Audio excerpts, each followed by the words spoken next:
to Dungeon Wives. Hi. Where I go on some dungeon dives with my dungeon wife. I haven't said that in a while. Can we make a quarantine joke out of this? Yeah. A Corin wife? Corin wife. Maybe not. Hello, everybody. We are a week late on our release, but it is 420. So, blaze it. We should have locked the cats out. Oh, yeah. There's a lot going on in the world right now. We're not going to talk about it a lot because, this podcast is for escapism. But this is the first recording we're doing at our home. Mm-hmm. The first recording we're doing while sheltered in place. Mm-hmm. We have not recorded since February. Mm-hmm. So excuse us if it's a little rusty, if we're getting back into the swing of things. You might hear some ambiance that you normally would not hear because you do have 2 cats and a radiator. Yes.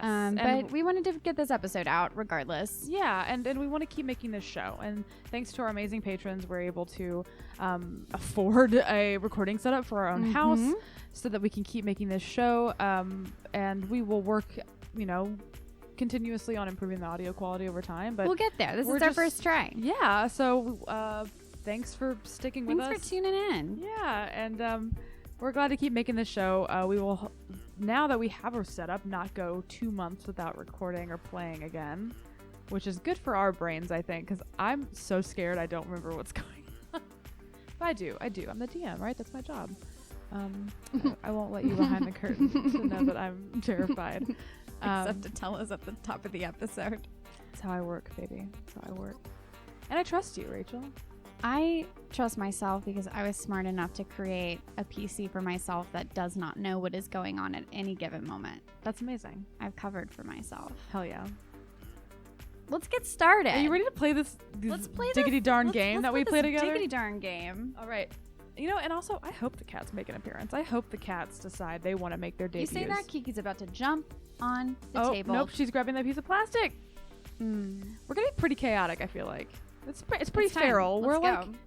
Well, how many? We're a decent amount into our quarantine, so we're just chilling. But are you ready? I have a little where we last left off situation. Ooh, yes, please. Okay. Where we last left off, Alkyone set up camp with the members of the site, and during her watch was surrounded by silence and attacked by a mysterious but intriguing assassin. Very who hot. Alkyone, a very hot assassin. She was hot. I mean, aren't they all? Show me a not hot assassin. And I could. You got the number of somebody. Let me pull it out of my back pocket. I have my portrait that they signed for me and kissed on the. I don't know. I feel like real life assassins aren't. Anyway, let's play our D&D game. But an intriguing assassin who Alkyone and a winged Alexandrite were able to defeat. Hello, Kiki. They continued on north for another day and a half and made their way to the seaside town of Rivermouth, where they met Mayor Elliot Vasher, a sad and dejected man dealing with the angry citizens who are being looted by monsters who have taken up shelter in the well in the sewers beneath the town. Alkyone told him of the attack on Baergo, and he offered to send boats for refugees if she would help him take care of the monsters beneath the Rivermouth. Sounds about right. In an unexpected turn of events, Alkyone became a tiny little purple lizard and scouted the sewers. There, she saw that there was some sort of blockage in the sewer leading to the ocean, as well as 4, not 1, fish creatures. Alkyone returned to Alex, and they went to a tavern, and they regrouped to discuss what they wanted to do next. And I know that since it's been a while, you listened, right? Mm-hmm. Like a great player, you listened to the end of the last episode because that was all. What's great about running out of content is that we're right up on our release. Yeah, so you can I can't just listen to the episode. Yeah, and know immediately what happened. Kiki is now in our dice tray. Kiki's in our dice tray. Her tail is in my face. Oh, baby. This is what recording at our house is going to be like. And honestly, I wouldn't have it any other way. I really love our house and I love our cats. Yeah. So that sounded very unenthusiastic from me, if only because I can't do math and have a cat in my face at the same time. Well, I'll take the cat. She's in my lap now, and I love her. She's my baby. She said, "I see you're doing something. I would like to be vigorously involved." She's in this. She's an NPC. Just assume there's always a cat in the background of every scene. She's one of the angry villagers. She's one of asking the mayor to get his shit together, and she's going.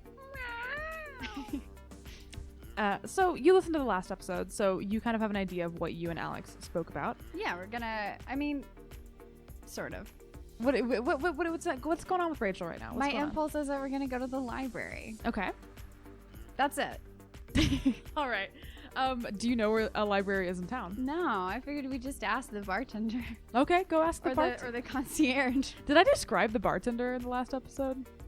Was there a bartender? I can't remember anything for the life of me. I did listen to this episode, but I listened to it several days ago when we planned to record, but ended up not recording because these things do happen. These things do happen. That's a Fan of the Opera reference for those listeners if you're listening not at home. If you're not gay and love Minnie Driver in the 2004 film Phantom of the Opera, then you're perfectly normal and valid. But if you're like us, then you love Minnie Driver as Carlotta will be playing the page. We're doing great so far. I think that we should just do a podcast where we just talk about This is not a Phantom of the Opera podcast. Hi, this is my Phantom of the Opera rewatch podcast. Phantom of the Wives. Phantom of the Wives. Wives of the Opera. Wives of the Opera. That's our spinoff, and we just watch Phantom of the Opera every week. Every week. And we talk about it. Okay. Okay.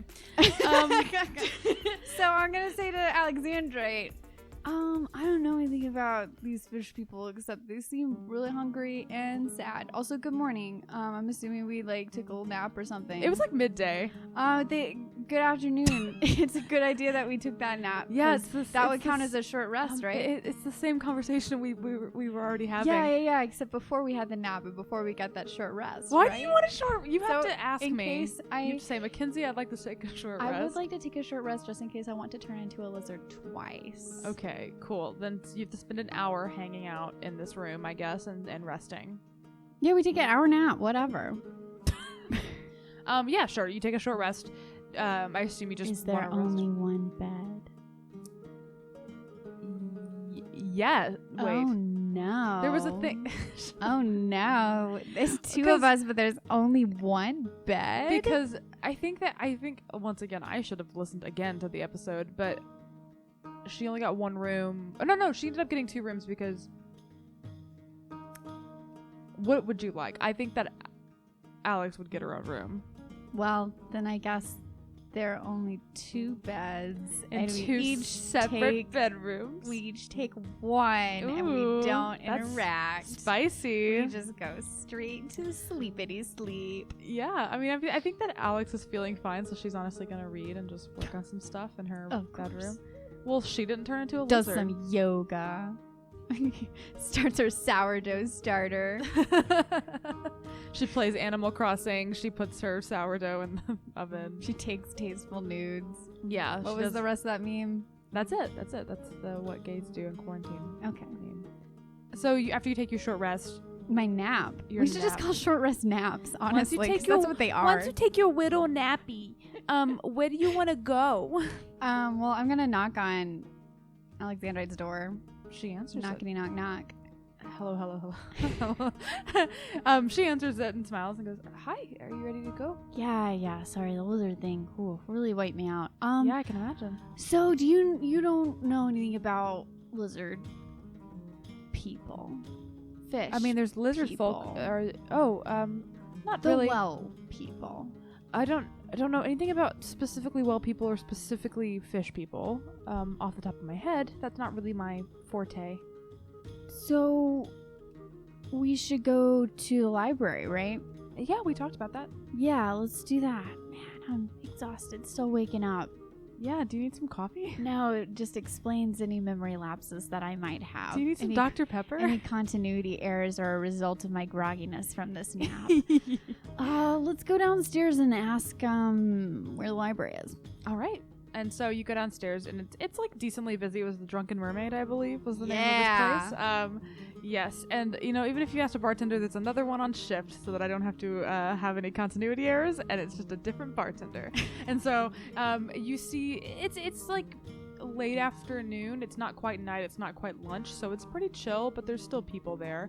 There's the person behind the bar is this very, very tall, human-looking woman with kind of like a shaved side of her hair and some cool braids, and she definitely has like the look of like a cool lesbian bartender with like tattoos, kind of in like a nice tank top with a an apron around her waist, and she's just kind of cleaning some glasses. She has a nose ring.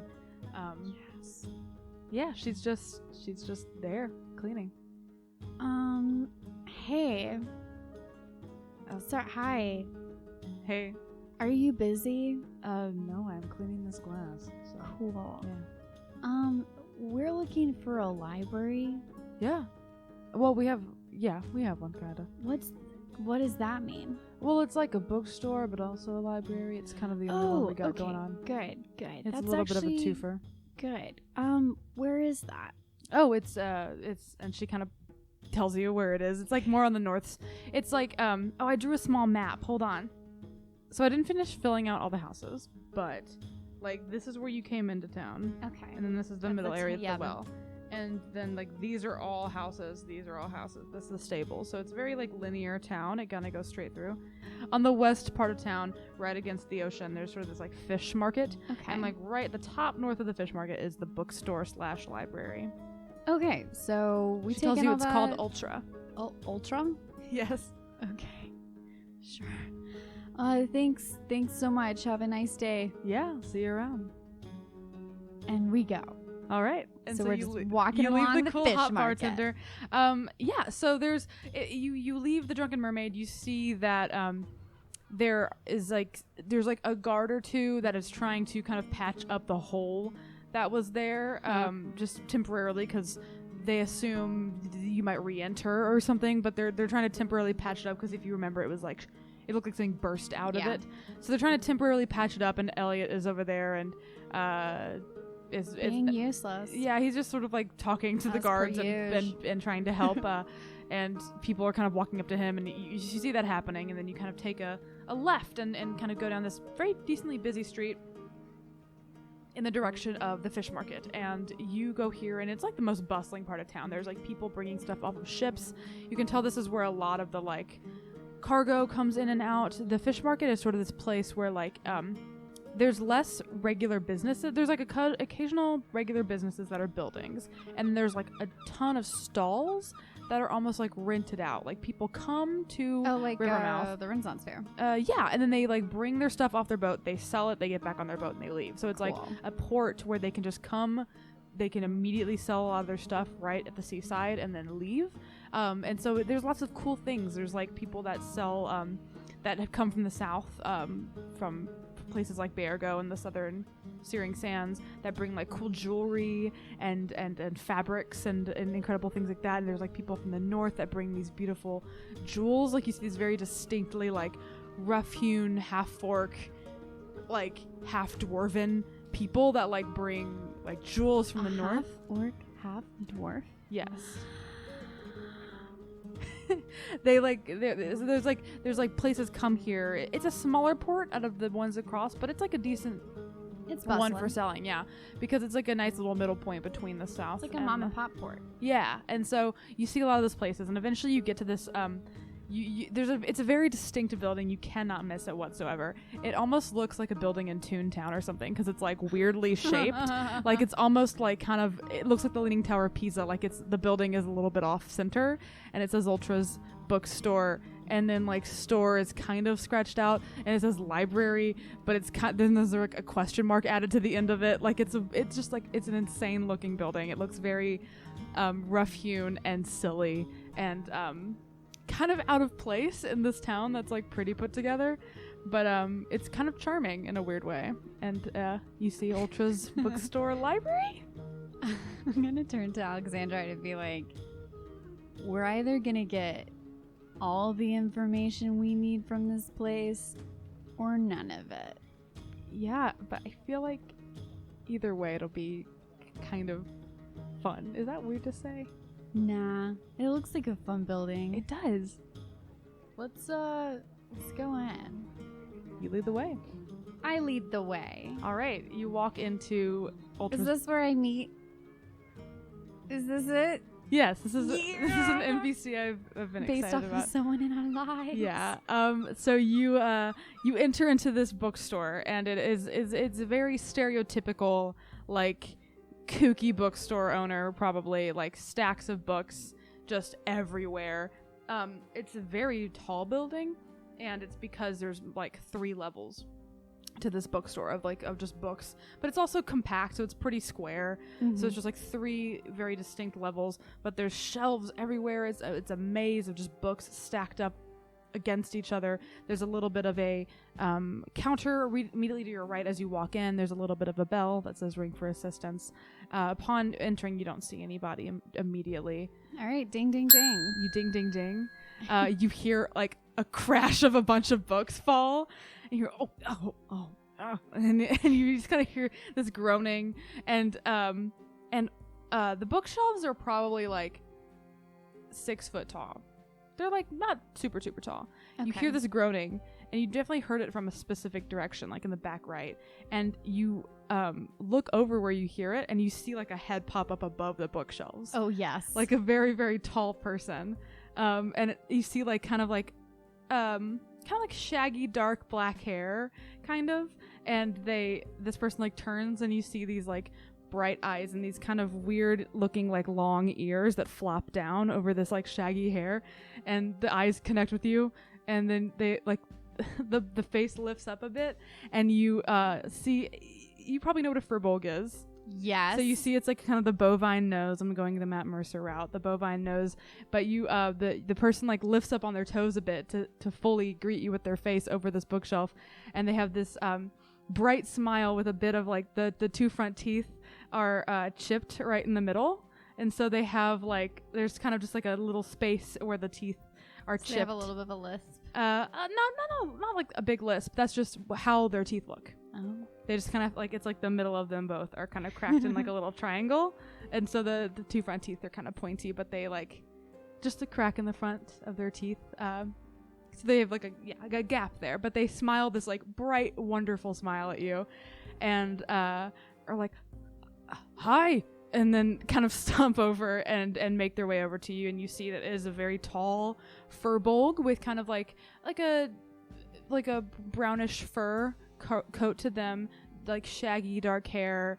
They wear a lot of like they actually wear like a lot of like brightly colored robes that are like very like with intricate cool weird patterns all over them, and Rachel's making a face at me, and this person goes behind the thing, and he's like, hi, I'm Twill, hi.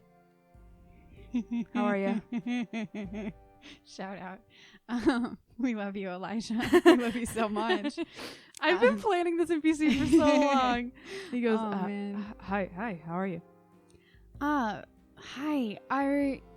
You're in charge? Yeah. Okay, so we're looking for books on fish people. Okay. Anything more like specific, or just fish people? Or? What they eat. Okay. Or okay, like, okay. Yeah. Okay. How do I, just fish people. Okay. People who are fish, people who have been fish, people who have the ability to become fish. Okay. Casting a wide net, so to speak. Oh, yeah. I like that joke. That's a good joke. That's a good joke right there. The net thing. The net.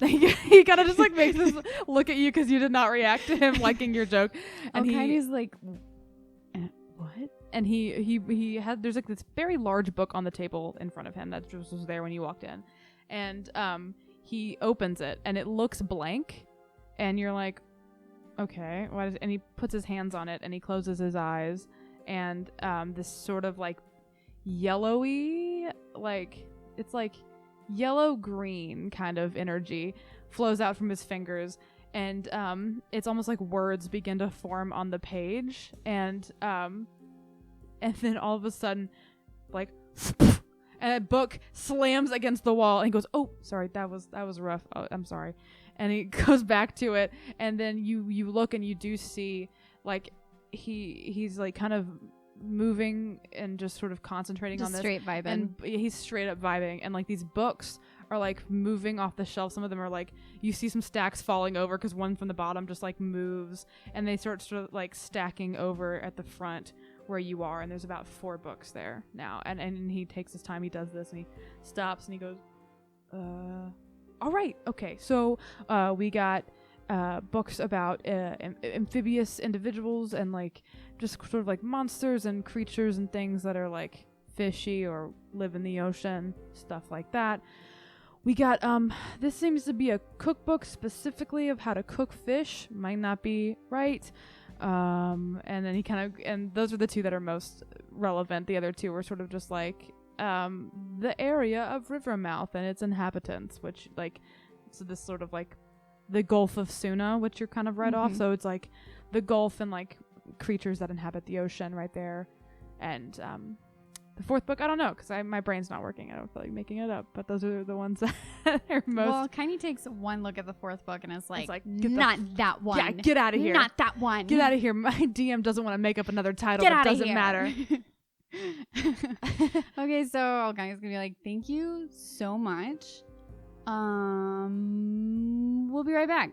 And are you checking these out, or are you do we them, have to check them out if we stay in here? No. No, we're not gonna steal your book. I promise. Books, plural books. We're not gonna steal books. Okay. Just gonna read them. Yeah, just let me know if you need any other help or anything. Like I'm here. I'm around. Okay. It's nice to have somebody visit. You know. Do people not visit this place? Not really. No. What? I don't know. I guess people got the books they need. I guess I don't know. Can I give you a piece of advice? Yeah, always. Take the question mark off. But I don't even. Why? Because I feel like there's a certain type of person, and it's a type of person there are a lot of that like looks at a question mark and does not see whimsy or a chance to explore, but rather says, they don't seem sure. I could do that. That's just, I don't know. What's your name? Alkyone. My mom gets, one of my moms gets on to me a lot about up talk, where you like, you're saying a statement, but it's a question. She says I gotta assert myself more. Well, that was pretty assertive, like telling me how to like do my business. That was mean sounding. I'm glad. No, I'm glad. Lisa I'm glad. Simpson meme. No, I'm glad. I'm gonna go remove it right now. I mean, it's just a suggestion. Also, like, people should be more willing to explore things. Thank you. Thank you. I'm glad you did. Yeah. I think I should go remove it though. If you have any books on the Medicis, I have that. That's my personal collection. And were you to be in the business for a Medici podcast? Yeah, you want to do a podcast together? Spoiler alert. Eventually there will be a podcast about the hit Netflix show Medici, Masters of Florence. Sorry, our cat is getting into a towel. I don't know. Yeah, also, I want the record to show this is not my Elijah impression because I don't think I could ever adequately Elijah has an essence. He has the most beautiful voice, the most beautiful energy of all time. He's one of our dearest friends, and I can't adequately ever do an impression of him. This is just me being a soft boy as I see him, but this is not an Elijah impression. Though this character it's all I could is wish for Elijah. Magical book prowess. He's a wizard. He's very cool. Mm-hmm. Owning a bookstore / library. / that's the dream. That's the dream, baby. That's the dream. That's Chicago, baby. That's Chicago, baby. All right. All so right, yeah, enough inside jokes. I wanted the record to show that was not my impression of Elijah because we love you, Elijah. So yeah, he kind of smiles at you and he has this really sweet toothy grin and he's like, no, I think it's a good idea. I think, no, it makes sense. I don't know how to brand. And he kind of just like starts talking to himself a bit as he walks outside and he has like a little bit of a step stool, but he doesn't super need it because he's very tall. So he takes outside and you can look in these books and I think you should roll a investigation. Yeah, Alexandrite is also going to look at, not Alexander, Alkyne is going to look at Alexandrite and say, I think I'm getting too big for my boots. What does that mean? I mean, people put me in charge of things and now I think I can tell people how to run their businesses. I think it was a good suggestion. Well, let's hope so. That's an 8. Investigation +0. We're going to be here for hours. Yeah, no, I think, because I hate like putting things that are like, if you look in a book long enough, you're probably going to find what you need, right? So it just does take you a little bit longer. And you eventually, the one that has like amphibious monsters and things like that in it seems to be the most useful. You mostly are looking for pictures of things that might look like what you saw. And the thing that takes you a long time is because these pictures are very poorly drawn and you truly cannot decipher what is what. But eventually one catches your eye. You see the word like hungry. And you're like, oh, what? And you see, and there's like, and then you kind of look and you realize this very rough drawing is kind of what you saw, like a fish face thing with like more humanish like finned arms and humanish legs. And it was a kuatoa. I believe. Yes, the kuatoa. And I will pull up a photo of it if you want to see Yes, please. what they look like. Ooh. This what they look like. Oh. He pretty ugly. I mean, He kind of an uggo. From a human standpoint, yes, but from a kuatoa standpoint, Oh boy, a he's stud. hot. He's sexy, honey. He's just such a dreamboat. Ooh. Get a woo. dream boat. Boat. There's always gonna be more fish in the sea. All right, I'm done. Okay. Alkyne's gonna be like, this is it. This is it. This is it. This is what I saw. This is what tried to eat me. And so you read a little bit about these things. People call them like fishmen a lot as well. You see that they're sort of from very actually deep parts of the ocean. A lot of them even reside in more oceanic parts of the Underdark. So it's kind of weird that they're here. But the languages that they speak are like they have their own language, Kuatoan, and if they do speak any kind of common language, it is Undercommon. So it is like the kind of language that people in the Underdark speak, basically. Do you speak any Undercommon? I don't know. And so you find out that they're not like evil beings, but they are. I doubted that. They just seemed hungry. But they're not good. They're very mischievous. They like to. You are not selling this. Pillage. I love them. I'm sorry. They like to cause mischief. They're very much, they care about themselves first, obviously. Okay, you have to cool. fend for yourself. They're fish people. You got to fend for yourself when you're a fish person. Yeah. You can't find a specific reason why they would necessarily be staying, if that makes any sense. If you look in the book that's about like oceanic creatures in the Gulf of Suna specifically, you find that they are there. They exist. People are very aware of the fact that they exist in the ocean and the Gulf of Suna. There's sort of like pockets that go into the Underdark, deep underground, deep down in the ocean. There's like pockets that go into the Underdark. That's usually where they exit into the ocean and go back home to. They have tunnels and things, much like the tunnel that leads out into the ocean here, in Rivermouth. Okay. But obviously it's higher up. It's more of a place for the sewer to kind of grasp. But if you remember, there was sort of like a blockage that was leading to the ocean when you were down there inspecting. So like even further down, they have their own sort of things that lead them back to their homes. Okay, Alkyne's gonna pop her head out the door. Okay, check on Twill and be like, "Hey, do you have any travel guides for like the dark, or like any like Undercommon, like one of those, you know, those books where it's like, oh, how do I say apple? I flip to this and it's like apple but in a different language, and it gives you the little pronunciation, so like it might take a while, but if you kept flipping through the book, you could kind of like, or it has like phrases like don't attack me, or I have food, or things like that, like easily accessible phrases, and then also the pronunciation guide." He kind of stares at you for a long time because he's just standing there with his question mark in his hand. And that's kind of what his face looks like, is a question mark, because he's holding this little question mark, and he's like, I think we got some of that. Yeah. Okay, so what are those called? What are those books called? Language books? That sounds right. Yeah, if you got those, I would love to buy one.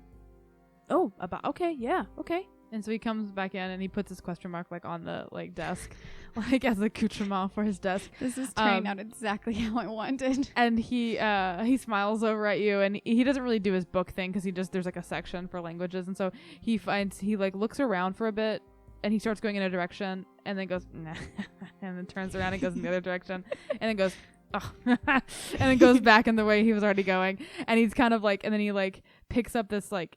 He like kind of runs his finger through this like stack that's there, and then like pulls out one, and is it like so fast that it's that tablecloth trick? Yeah, basically it just goes boom. It's like playing Tetris when you make a pair on a line, and then just kind of all falls right down immediately. Nice. He's very good at his job, and he kind of comes back over and. Yeah, and he gives you this book, and it's literally like it's like quick and dirty Undercommon, like that kind of stuff. Perfect. Undercommon for dummies. Yeah, that's that kind of book. All right, I will pay for it. How much is this? It's gonna be like 2 gold, maybe a gold, maybe. I think I have that. Oh, you should have a gold. Only I could scroll down. You should have a gold. Yeah, let's say I have it. Yeah, a gold. A gold. 1 gold. Yeah. And so you buy that, and you have this pronunciation guide. You theoretically could spend time during your like downtime. This is just like mechanically, you could spend some time during your downtime to get better at learning phrases. Oh yeah, and maybe absolutely learn. First, what I'm going to do is I'm going to make sure that the books we like borrowed to read are placed like somewhere very. Yeah, he gets them back for sure. But with this Undercommon book, I'm not gonna. Because of the nature of the book, you're not gonna be like proficient, a fluent speaker. But I think that eventually, if you spend your downtime reading it, maybe before bed, stuff like that, over the course of a couple weeks, you're gonna get like okay at being able to like make your way, like a foreign exchange. Like when you go to do a foreign exchange program, you learn enough French to get by. Like you could do that kind of with Undercommon. Okay. This first, if you're just taking it out dry. It'll be a little rough, and you will have to make some checks to communicate with these fish people. Perfect.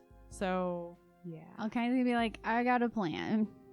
I'm going to need a rucksack, and we're going to need some food. Okay. Yeah. What's your plan? Can you tell me, or are you just I don't know. Just go me? talk to him. You can come with if you want, if you don't mind, like, wells, but I mean, yeah, of course I'll go with you. If you can climb down, I don't know what your deal is with, Anyway, but what's the plan? Oh, right, Are they just gonna stay down there and you're gonna no, deliver them food? No, I forever? was gonna be like, hey, here's some food, let's talk, and then maybe they could tell us like why they're here, because they didn't seem like thrilled to be here. So then we just like help them achieve their goals, and maybe their goal is that they leave. Okay. I don't know. I feel like we don't have a lot of time. And that makes sense to me. We could, okay. If it makes sense to you, then I feel like it's a good plan. Let's just hope they understand us. That's why I got the book. Yeah. Yeah, exactly. Yeah, it's gonna be no problem. All right, so you're able, for the sake of brevity, you're able to quickly wrangle up a rucksack and some food. You just get some like vegetables or just something Honestly, like that. we're just gonna like go to the bar in the fucking tavern and be like, can I have like 5 fantasy shepherd pies? So you want 5 shepherd pies to go? Okay. And she like what's a hot lady name? Moira. I don't know. You've been playing a lot of Overwatch. I've been playing a lot of Overwatch. Moira, the hot lesbian bartender at the Drunken Mermaid. You bet. She's pretty cool. I kind of love her. She whips up 5 shepherd pies and throws them in a bag for you. Yeah, exactly. Okay. Like a little like doggy bag. This is insane. All right, yeah. So she does that, and you have these shepherd pies, and you have this. You just gonna go to the well and jump down? So once we have our rucksack of shepherd pies from Moira, and how to speak Undercommon book, we put it all it's quick and dirty Undercommon. We put it all in the bag, and then the book in the bag with the shepherd's pie. Well, you know how like it's like a backpack, so the shepherd pie goes in like the back portion, and the book goes into that front, like smaller pocket. Yeah, that's what's happening right now. I ask Alexandra, do you have any rope? Yes, I do. Okay, we just need to get down the well. All right. And she does like a very she walks over to the thing and kind of taps the shoulders of the guards that were putting it away, and she's like, we gotta get in there. Elliot said we could. Yeah, so. and Elliot like nods, and the guys that were like just getting done were like, fuck, and they remove the patching they just did, and Alex does this very like Boy Scouts kind of knot on the kind of post of the well. And she just begins to rappel down. And I'm not going to make you roll for it. It's like 25 feet if you know how to hold it. If I fall, I fall, you know? Into her arms. But she'll go down first, and I assume you will follow suit. Yep. All right, and you rappel down this like kind of 25 feet. It's not very deep of a well. There's, your feet land up to like high shin and some water, obviously, that's there from being a well. And then there's that little area that dips down that you can climb into. Yeah. I assume you're going there. Man, this is way smaller now that I'm not a lizard. Yeah, it's a little tight. Yeah.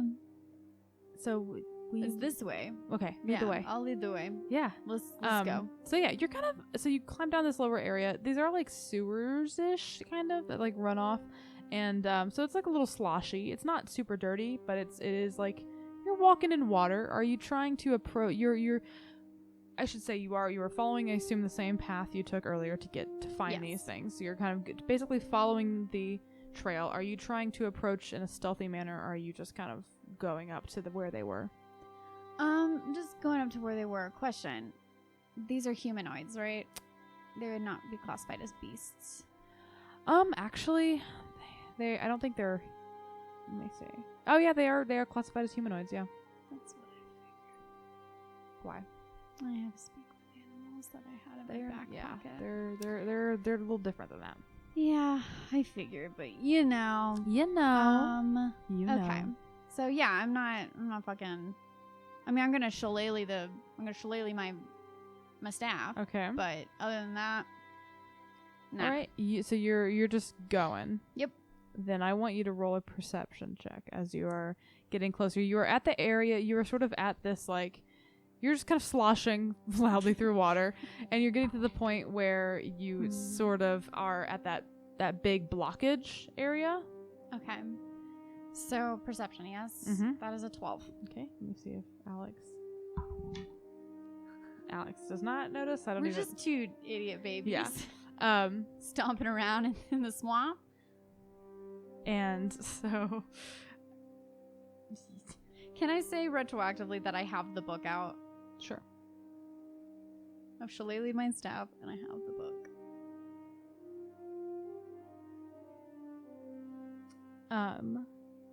So yes. Let me just. How do we see, actually? How are we seeing? Like, how dark is it? Dark vision. Because it's not. I mean, it's pretty dark, but okay. I assume you have dark vision, right?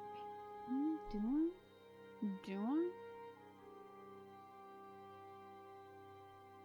Oh yeah, I do. Huh, What did you roll again? I did.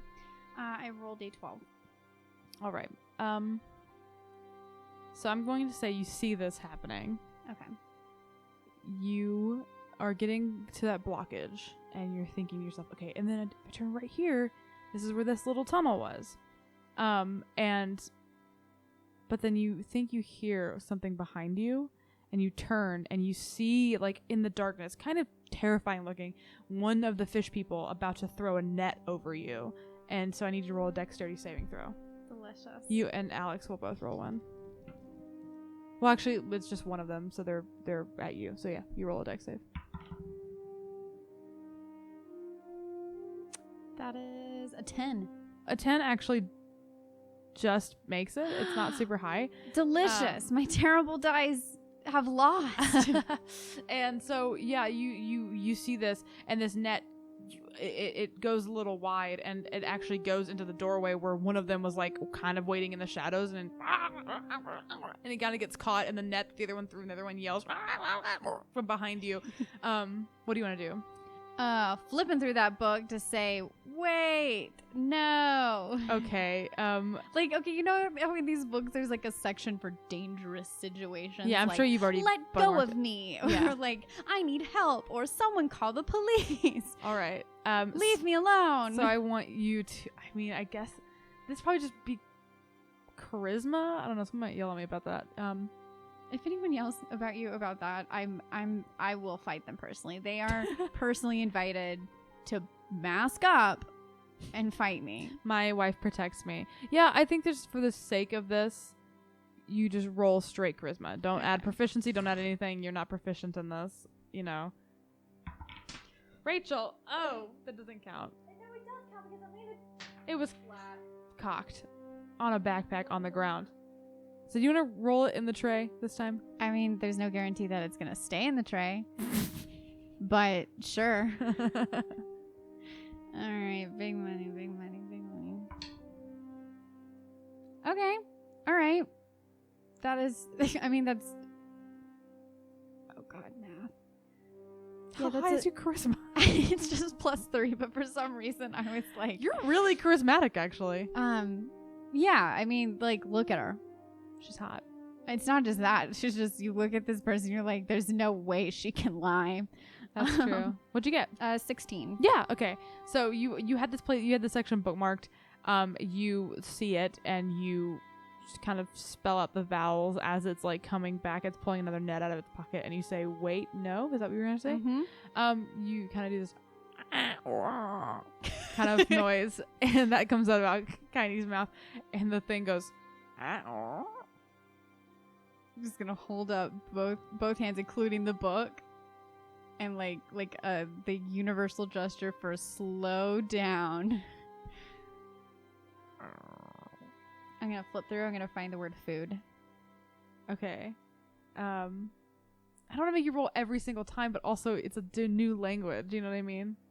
I mean, like, what happens if I fail it? I accidentally say, like, titty. And you're like, what? And they go, oh, that's the magic word, baby. It's all for titties, and we're leaving. They say that in common.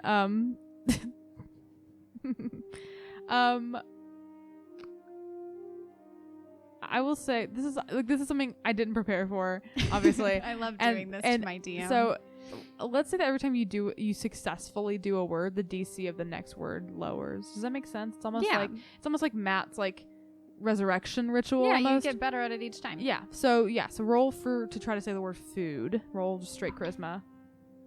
It's a lower DC than before. 13. Yeah. So you're able to sort of find the word food, and it's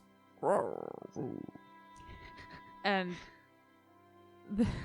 you say that, and there's just like this quiet, and you see that the one that's in the net in the hallway leans out, and like Scooby-Doo style, the other two also lean out, and they're just staring at you now. I'm gonna produce a shepherd's pie. Yeah, baby.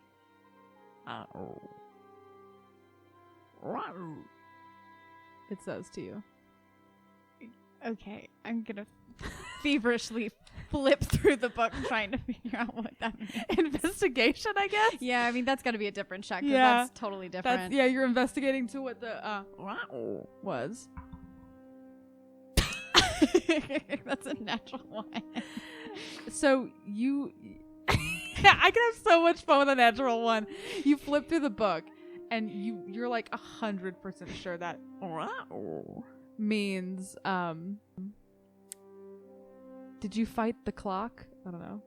Did I find it? Alkyne's like, I think it's maybe like asking me how we got here so quickly. Okay, that's a way to interpret that. I'm gonna say they cook fast. Okay? Charisma. That's a 4, so a 7. Barely. You barely are able to say the wrong thing anyway. You say fast cook. You say fast. You barely made the DC, and you say fast cook, and they go, and that's pretty universal for what? Alkyne's gonna be like, I'm not sure I said that right. I'm just gonna take out another shepherd's pie. Will you hold the book? Yeah, she holds the book for you. Producing another one. You're just holding them in your hands? Yep. Just like to-go bags. Here we go. They're just kind of like the three in the hallway are leaning out a little bit more. And the one that's there that's talking to you goes, "Rawr." I'm actually gonna be like, hey, Alexandra, do you want to like look that up? Is there a like relatively dryish place to set down? There's like a couple rocks maybe that are like over the side. I'm gonna very slowly place both shepherd's pie down on the rock and back up. That's also a nat one for no, is it's that a 7. It's a 7. And she has a plus, a couple of things. So she thinks it means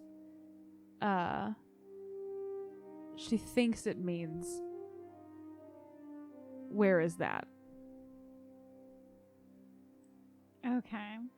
She thinks. She's not 100% sure. She thinks that's what it just said. Where is that? Okay. It said in reaction to the shepherd's pie.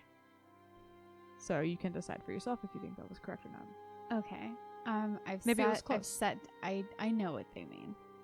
Mama raised a fool, but a fool with like specific talents. Set the shepherd's pie down, back up, like it's fine. I'm not gonna this isn't even a trade-off. I'm gonna flip through and be like, would shepherd's pie even? I'm gonna go with probably not in this quick and dirty thing. No, I'm gonna say meat pie. Okay, so you look up the words for meat and the word for pie. Mm-hmm. Kind of in a food section roll, charisma. Nat 20. You somehow make up a word for shepherd's pie. You say, and they like have never heard of it, but they fucking get it immediately. And they're like, you've invented the undercommon word for shepherd's pie. Her impact, her mind, her impact, her fucking legendary leapt out, and they just start devouring it. The three like hop out. Did you just put 2 of them down? Yeah, just two down. But as soon as they start moving in, I pull out the other. Okay, yeah, as many as I can get out. They pair off, and then they start fighting over the singular one. They see you have another one, and they're like doing the like gimme grabby hands thing. Do you assume you give them the other pies? Yeah. They start eating. They just start devouring these pies. Okay, like I'm kind of worried that if they haven't eaten in a while, that this might make them sick. But I don't know how to tell them to slow down. I mean, you can look it up, but also, they're creatures. They probably know how to handle their own stomachs, right? And one of them goes, like has a little bit of indigestion, and then goes back to eating. Yeah, they look like they have pretty strong stomachs. I guess if you have to, if you're gonna eat lizards. And Alex points at this sort of like huge blockage, and she says, "This looks not like it's supposed to be here." Yeah, no kidding. And they're just kind of I feel like we just like let them eat. Yeah, and we're gonna like look at this blockage from a human vantage rather than a lizard one. Yeah. Do you want to roll investigation, I guess? Yeah, so sort of, are you investigating it, or are you just sort of like doing like a once over on it, I guess? I mean, based on the information that we received from the books at Twills, I think that, yeah, definitely like this looks like a problem. Yeah. Oh, Keyfish is doing good today. Is feeding me today. That's investigation, which is plus 0, but it's still a 19. Yeah, Keyfish is doing great. Actually, I don't know if I told you this. I backed for a full set of Keyfish. So you're going to have a full set of Keyfish. Oh, that's so good. Oh, I'm so excited. We have one of the handmade D20s from Greenleaf Geek, who's lovely, and you should follow her on Twitter. But she just had like an insanely successful Kickstarter, and I backed for a full set because I was like, I got to get Rachel a full set of Keyfish dice. So oh, it's perfect. So you're going to have a full set coming. Okay, so what does a 19 give me? Yeah, let me see what Alex does pretty well as well. Yeah. We are blockage experts. You're like, wow, I know exactly what the fuck this is. So yeah, it looks like a lot of like the bottom has some like heavier looking thick like rocks that sort of like looks similar to like what the ceiling up here that above you looks like. Okay. But then all above it, it's kind of like muddy and compacted like dirt. It looks like, and so this looks like something maybe like a mudslide would have done, like a mud like or like some sort of like maybe even an earthquake, some sort of natural thing that made this sort of cave in. It looks like it was a cave in because this is definitely where all the tunnels beneath the city lead to. This is and based on the sort of general directional awareness you have, you know this goes out to the ocean or is supposed to go out to the ocean, and it definitely was blocked somehow, probably by some sort of natural disaster or something. I'm assuming that Alex also picks up on that. For sure, yeah. Okay, so I am going to ask Alexandrite, like, do you have anything that would help this? Because I'm pretty sure only Thunderwave is something that I could do to affect this, and I don't want to cause a larger slide. Yeah, that would not be good, probably. No. Let me see. I don't think I have anything that does this. A lot of my stuff is nature-based, but more about healing and... Okay. How far back do you think this goes? I don't know. I'm assuming at least a couple of feet. And she points, and there's sort of like definitely scratch marks. Like they've definitely tried to do this. She goes at least a couple of feet because it doesn't look like they've been able to make any progress. What? You know what might make a bit of a dent? What? Badger. Aren't they small? Pop. She turns into a purple badger. And she does, and Alex looks down and she goes, I don't think I'm ever gonna get used to that, honestly. You're really little. Are you gonna be able to do that? I can burrow 5 feet per turn, bitch. Are you fucking kidding me?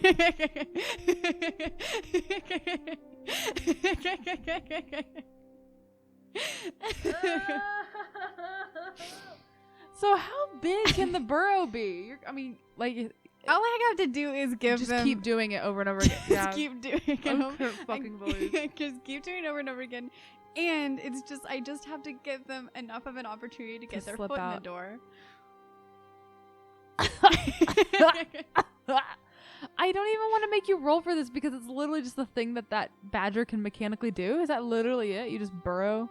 I mean, what it says is speed 20 feet, burrow 5 feet. I cannot fucking believe. What is the definition of burrowing? Is it just...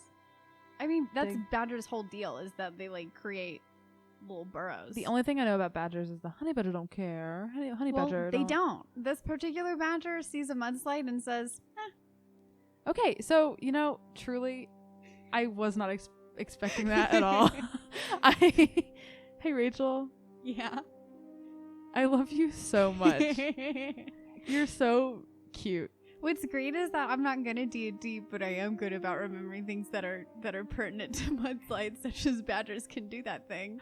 It's just, you're just the cutest person to ever exist. Like, sorry. Small but mighty. Sorry everybody else that ever has existed, including me. Rachel's the cutest. Incorrect. But I do know enough about badgers to be very helpful in this specific situation. So, for onesies, I am going to give you inspiration for that, because I need to be better at giving inspiration.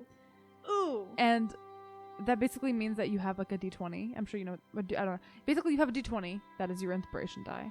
And so if something comes up and you really, really want to do well on it, you can say, I'm going to roll with inspiration, and you can roll at advantage. So you have one of those. And I'll be, when really ridiculous, very good ideas like that come up, I will tend to give you inspiration. And Rob stacks them, and I kind of like that, honestly. I like the idea that you can't, because normally in the book you can only have one at a time, but I like the idea that if you just have it in your pocket. Yeah, maybe no more. You can't use them more than one at once. Yes, but maybe no more than 3. That works We'll for make me. that rule. It's kind of like luck, I guess. It's like it's a weird. This is our new house rule, everyone. This is a house rule that we're doing. All right, let's go. I'm so excited. I'm a tiny beast. I am unaligned, and I am ready to burrow. I am morally unaligned, and I'm ready to dig this dirt. So yeah, I'm not gonna make you roll for that because that's quite literally part of the mechanics of that badger. So let's say you take about, per round. Let's say you take like 5 minutes, honestly, 5 to 10 minutes, and you just. and you burrow through. It is about like 10 feet thick. So you burrow all the way through the first time. You burrow. It takes you about 12 seconds, I guess, because it's 5 feet maybe per longer round. because it's mud. Yeah, maybe. Yeah, but it takes you, a little bit. But you pop out, so it's not that thick, but it is compact. And the mud, it is kind of like, it is threatening to kind of sink back in on itself. So maybe you go a little higher so that the mud doesn't sink. But yeah, it's about 10 feet through, and you do see when you open it up, it is like you see like about 50 feet further, like a bright opening, round opening out into the Gulf of Suna. So you see that is quite literally like the opening into the ocean. Didn't have to fight these people, just had to help them. I thought you might fight them. They're quote unquote monsters. I mean, she's got horns. Do you know what I'm saying? There you go.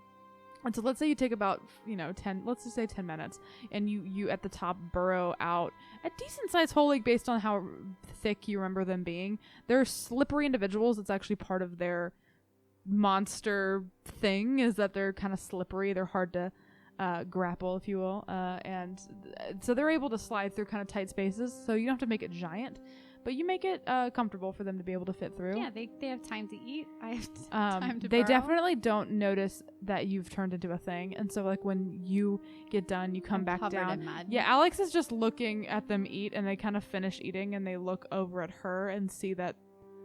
Then they they see that you're not there, and they go.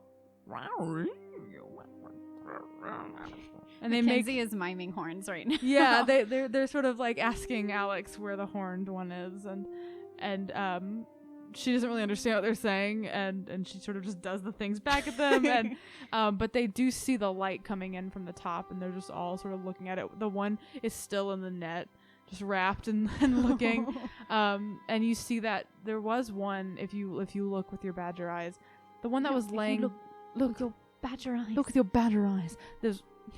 I was trying to do the Hugh Grant thing. What is it? You silly little bad. you silly little badger eyes, Jones. Jones, you silly little badger eyes. If anyone hasn't seen Bridget Jones's Diary, it's an awful movie, but it's also really good. I kind of recommend it. Is that weird? I like that movie. It's like, just be aware. It's that late Be aware of 90s, misogyny. early 2000s. There's a lot wrong with it, but occasionally you get gems like, oh, there's silly little boots, Jones. That's them, by the way, during foreplay. That's because Hugh Grant, Silly as soon as people boots. figure out that Hugh Grant should play only smarmy villains, wow. Their brain, Wow. their mind. Wow. You see that one of them, the one that was laying down earlier, is like kind of patched up. Like one of them definitely got injured at one point. But they're patched up. I yeah. didn't say yay to them being injured. It's sort of more like that they're healing. It's sort of like compacted with like mud and like kind of seaweed. It looks like. like. Ooh. Alexandra could do something about that, right? If they let her, I guess. Do you want her to? I mean, are feel you like still a we've badger? I feel like are you still a badger to be like? We have established a great deal of trust. We have done a lot of foundation laying. As soon as Alkyone like feels like the hole is big enough, For sure. she pops back into a very muddy humanoid form. They all and they like kind of like get scared when you just pop back into existence and say we're not paying attention to you popping out of existence, and they just stare at you kind of wide-eyed and like are looking up and looking at each other. I'm gonna flip through the book and look for the word hole. Okay, roll charisma. Oh, that's a 19. Oh yeah. You. I don't even have to add anything. Yeah. You definitely. I mean, the DC is lower because you actually are rolling pretty well. I I'm like composed speaking. a beautiful poem. You actually say whole exit to home. You say that like you're able to like make a whole sentence, and they like look really wide-eyed, and the kind of main one that was trying to sort of like it keeps their distance like from you is like kind of edging around and keeping an eye on you, and then like touches the wall and keeps an eye on you and starts to kind of climb up and is still looking eyes with you and gets up and looks out and then just like and slips very quickly through the hole, and the rest of them look, and unless you want to do anything else with these creatures, is the one that's hurt, like, is it visibly hurt? you can see that they all look like pretty alike. Is this one like having a little bit more trouble than the others getting up? Okay. I mean, the thing is, it just They entirely depends took on... care of it in their own way. Okay. But it definitely, if you like think back in your sweet little purple brain, one of the guards had an altercation that Elliot talked about when it was like the only time a guard was able to get eyes on them. The guard like clipped one of them. It was probably this one. It was laying down the first time you saw them all. They like the mud and seaweed looks gross to you, but it's like their own way of being able to take care of themselves. So yeah, I won't get involved then. I've done what I needed to do. Yeah, and they escape. They leave. The majority of its usefulness as a tunnel is still pretty bad. Like you might want to tell Elliot about it. But you were able to make a small enough hole as a fucking badger, which was a very smart idea, to get these Kuatoa out. Bye, Kuatoa. Bye, Kuatoa. Maybe you made some friends. Maybe. And I definitely, first things first, Alkyone is like, well, don't want to litter, and picks up the remains of the shepherd pie and like the Alex to-go helps bags, you and she stuff it back in the backpack. Yeah. As she's helping you, she says, "That was really cool what you did." I mean, I didn't want to fight them, did you? No, but there are a lot more of them than us. I know, but still, I don't think a lot of people would have made that choice. Even if they were outnumbered, I think a lot of people would have just fought them because it's easier. That's how I was raised. You have very nice parents. Yeah. And it's just I think it's really nice that you did that. I don't know a lot of people that do. Well, you gotta spend more time alone in forests with tiefling communes then. I would love to. Yeah, sounds really nice. Also, the badger thing's pretty cool too. Yeah.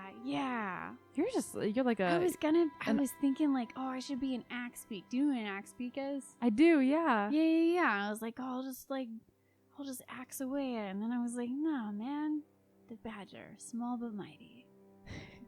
No, it was a perfect choice, really, and it was really great. Let's get out of here. Yeah, you need a bath. Bath. Yeah, I don't want to be rude, but you are covered in no, mud. I feel very gross. Okay. And so you two kind of retrace your steps. You're able to climb back up through the rope. She exits first and then helps you make the last little bit out. You climb out covered in mud, and those guards were sort of like leaning against a they were like kind of waiting for you to come out. You didn't take that long, honestly. You maybe took like a half hour to like 45 minutes or so down there. And you come out looking completely covered in mud, and there are those guards that were putting over the thing or leaning against a wall, and Elliot is there and sees you covered in mud, and he kind of runs over and he goes, are you okay? Is everything right? Here's the deal. You got a big old blockage down there. I'm sure that this sweet, will you say, is it Kuatoa. These sweet Kuatoa aren't going to be the only natural wildlife that's going to be experiencing some problems because of that blockage. So you've got to stop wasting time on swinging swords and get some people with shovels down there. Also, we want our boats. Oh, all right. So they're gone? Did you kill them? Or? Yeah, no, we didn't kill them. The blockage was the whole problem. See, they're free. Yeah, and she holds up like the quick and dirty Undercommon and like, you know how much this cost? How much? 1 gold. I can reimburse you if you like. No. Okay. No. But what I will say is for the cost of this little book and about 5 shepherd pies, your problem's done. Thank you. I didn't want them to die. So thank you. That's good. All right. I didn't see another option, so I'm glad you were the one to help us. Mm-hmm. I've already sent most of the boats down. I will get the sort of last remaining bit of my guards that I can spare and send them in the final boat. But they're already on their way. They're a couple hours out already. So thank you. I honestly may head there myself. Sounds good. There's Dragon though, so just be aware. I am, but it's worth it to help Lady Dinostre. She's always shown kindness to our city, and I want to do the same to her. It's And now that my people are relatively safe. I will have Listen, someone digging out listen. what? It's always worth it to try helping first. I know, but sometimes No. Listen, you're not my mare. I'm covered in mud and very tired and just want a bath. Just, from one monstrous creature to a slightly shorter creature. Just sometimes it's worth helping first. I was trying to, but my people were getting angrier and angrier. I didn't see another option, but I'm glad that you went with a peaceful one. I'm not mad at you. Kind of just like, You're very I defensive. fucking hate politics. You're very defensive. I will thank you so much. I will make sure that blockage is taken care of, and I will put myself on the final boat to Beargo. Good luck. If you need anything else, and he kind of tells you where his like home / like mayor's office is, and he says my second in command will stay here in my stead, and she will take care of things if you need anything else. But please consider your room and board on me. Thank you, genuinely. I hope you enjoy the rest of your stay here, and you are always welcome in this town. Thanks. Thank you. She's gonna look at Alexandra and be like, you know what I really want right now? What? After a bath? After a bath? Some shepherd's pie. I will get you some shepherd's pie, and I will bring it to you. All right. That's so sweet. And so, Elliot genuinely thanks you from the bottom of his heart again. I could not give less and- of a shit about this terrible man. How is he terrible? I'm sending sorry. boats Right for now, refugees. Right now, I'm a little bit irritated with incompetent politicians, and while I'm glad Rachel, this is that my Dungeons and little Dragons. idiot tiefling baby managed to come in here and like avert disaster, but like, whoa, buddy. This is D&D. I need the people to be in need so that you can help them. You're a for hero. for sure. But like, All right. Well, he's much more competent than you think. And he's going to go, I don't know, help refugees in a burning city that he cares about because he's a nice man. I never make male characters. And I genuinely said to myself when I made the mayor of this town, I thought I need to make a man because I never make men. And I want to make a nice man because sometimes also my tendency when I make men is to make them just sort of like lackadaisical or shitty. So I was like, I want to make a good man. So I'm just defending him because the only thing I know about him is that he's a good man. As an NPC, I have a singular character trait. Yeah, whatever. Let's go Whatever. back to the lesbian bartender. So yes, you go up, you get a bath drawn, and let's say you take a very nice long bath, and as you're sort of in your room, just like chilling out for a little bit, I'm assuming you guys are gonna rest a bit before you head off all the way to your next destination. There's a little bit of a knock at the door. Do you answer it? Yeah, and it's Alex, and I'm glad it's supposed to like another assassin. It's another assassin. You can't It's speak. combat. Let's reel. You didn't fight. You gotta fight. And so, you answer the door, and she has like a little bit of a tray with like a shepherd's pie and like a glass of milk on it. Yes. Yeah. Alkyne's like, did you get anything to eat? Oh, I ate while you were in the bath. I hope that's okay. Oh yeah, that's fine. Do you want to like hang on here while you eat? Sure. Yeah. And so I kind of want to practice my undercommon. I feel like it'll come in handy. Yeah, I can start making flashcards if you want to. Like, That would be great. Yeah. And so the two of you sit for a while, and she sort of like quizzes you on random undercommon words. It's like the Duolingo dragon. Yeah. Or something. Yes, it's Duolingo. Have you practiced your undercommon today? Yeah, let's say that you two unwind for the night. Let's assume you guys are gonna maybe stay the night in Rivermouth before you head out in the morning. We will discuss which direction. We'll start next session discussing Where to next? where you want to go. But for the night, you relax a little bit. You practice your undercommon with this sweet, shaggy-haired, bespectacled person that you are becoming quick friends with. You eat your shepherd's pie, and everything just feels kind of nice. And it almost feels like... It feels like the world isn't burning. It feels like the fish people aren't trapped. It feels like... they aren't. Yeah, you know what I mean?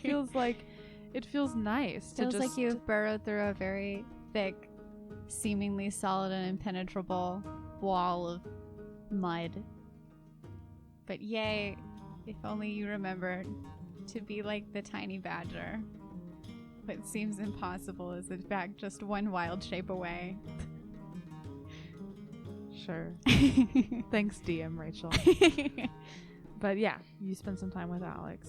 You eat shepherd's pie, and you two spend a couple hours together before she retires to her room. And you go to bed, clean, not covered in mud, in the city of Rivermouth. And when we pick up next time, you will continue your journey onto the capital city of Viria.